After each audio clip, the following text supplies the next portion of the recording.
കൊച്ചേട്ടന്റെ കത്ത്. അതിരേത് എതിരാര്. സ്നേഹമുള്ള DCL കൂട്ടുകാരെ, പെട്ടെന്നാണ് 6 പട്ടാളക്കാർ ഞങ്ങളുടെ വാഹനം വളഞ്ഞത്.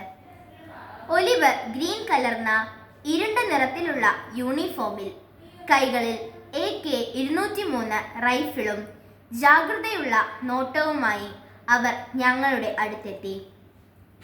അല്പം അകലെ നിന്ന ഒരു വലിയ സ്റ്റാലിയൻ ട്രക്കിൽ നിറയെ പട്ടാളക്കാർ 4 വശത്തേക്കും തോക്കു ചൂണ്ടി നിൽക്കുന്നു.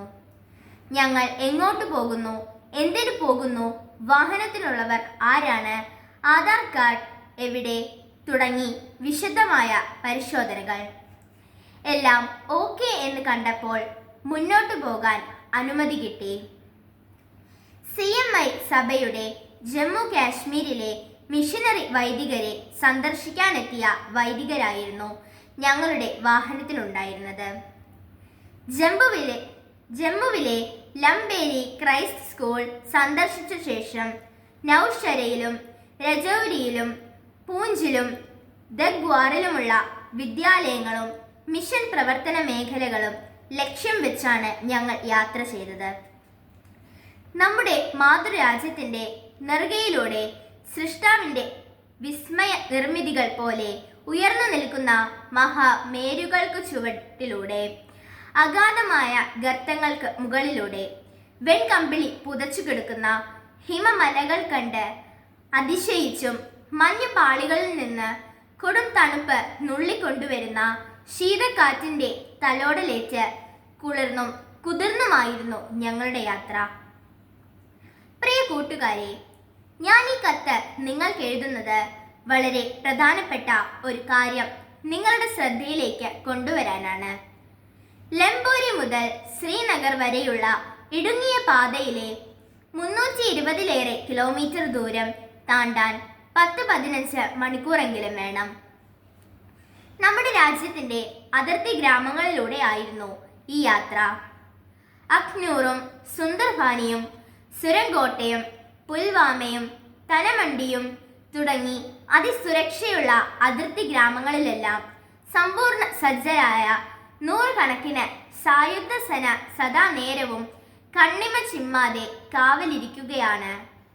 സിന്ദൂർ ആക്രമണ പരമ്പര അരങ്ങേറിയ പൂഞ്ചിലുൾപ്പെടെ പാകിസ്ഥാൻ അതിർത്തിയോട് തൊട്ടുകിടക്കുന്ന ദഗ്വാറിലുമെല്ലാം എത്രയോ ജാഗ്രതയോടെയാണ് നമ്മുടെ രാജ്യത്തിന്റെ കാവൽക്കാരായ പട്ടാളക്കാർ അതിർത്തികൾ സംരക്ഷിക്കുന്നത്. നമ്മുടെ രാജ്യത്തിന് അതിരുകളുണ്ട്. അതിരിനപ്പുറത്ത് അയൽ രാജ്യങ്ങളുണ്ട്. ഇന്ത്യയോട് സൗഹൃദവും ശത്രുതയുമുള്ള രാജ്യങ്ങളുണ്ട്.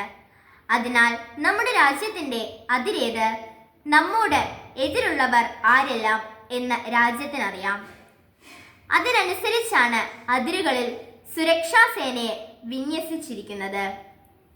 നമ്മുടെ ജീവിതവും ലക്ഷ്യങ്ങളും നമ്മുടെ വ്യക്തിത്വവും ബന്ധങ്ങളും സുരക്ഷിതമാണോ എന്ന് കൂടി ഗൗരവമായി ചിന്തിക്കണം.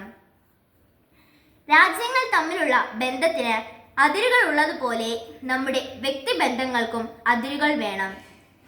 ഏത് ബന്ധത്തിലും ഏത് പ്രവൃത്തിയിലും എൻ്റെ അതിരേത് എന്നും എതിരാര് എന്നും ഞാൻ അറിയണം. അതിരേത് എന്ന് അറിയുന്നവർ ഓരോ സമയത്തും എവിടെ വരെ പോകാം എന്ന് ബോധമുള്ളവരാണ്. നമ്മുടെ ലക്ഷ്യത്തിലേക്കും വിജയത്തിലേക്കുമുള്ള യാത്രയിൽ സുരക്ഷ കുറവുള്ള ജാഗ്രത പാളുന്ന അതിരുകളിലൂടെ നമ്മുടെ എതിരാളികൾ നുഴഞ്ഞു കയറും.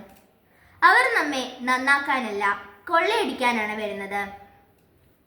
നല്ല വ്യക്തിത്വങ്ങളുടെ അതിരുകളിൽ ദൈവവിശ്വാസം, മാതാപിതാക്കളോടും കുടുംബത്തോടും ഉറച്ച സ്നേഹം, അധ്യാപകരോടുള്ള ആദരവ്, സാഹോദര്യം, സേവന സന്നദ്ധത, കൃത്യനിഷ്ഠ, അച്ചടക്കം, സത്യസന്ധത, നീതിബോധം തുടങ്ങിയ കരുത്തുറ്റ മൂല്യങ്ങൾ പട്ടാളക്കാരായി ജാഗ്രതയോടെ കാവൽ നിൽക്കുന്നുണ്ടാകും. ഇത് ജൻസി കാലം. നവമാധ്യമങ്ങളും ഇന്റർനെറ്റും നമ്മുടെ ധാർമ്മിക മൂല്യങ്ങളെ കീഴ്പ്പെടുത്തി നമ്മുടെ വ്യക്തിത്വ സുരക്ഷയിലേക്ക് അധിനിവേശം നടത്തുന്നുണ്ടോ എന്ന് നമുക്ക് പരിശോധിക്കാം. ചില അപരിചിത സൗഹൃദങ്ങൾ നമ്മുടെ നന്മ മൂല്യ സേനകളെ തകർത്ത് നുഴഞ്ഞു കയറി നമ്മുടെ ജീവിതം അരക്ഷിതമാക്കുന്നുണ്ടോ?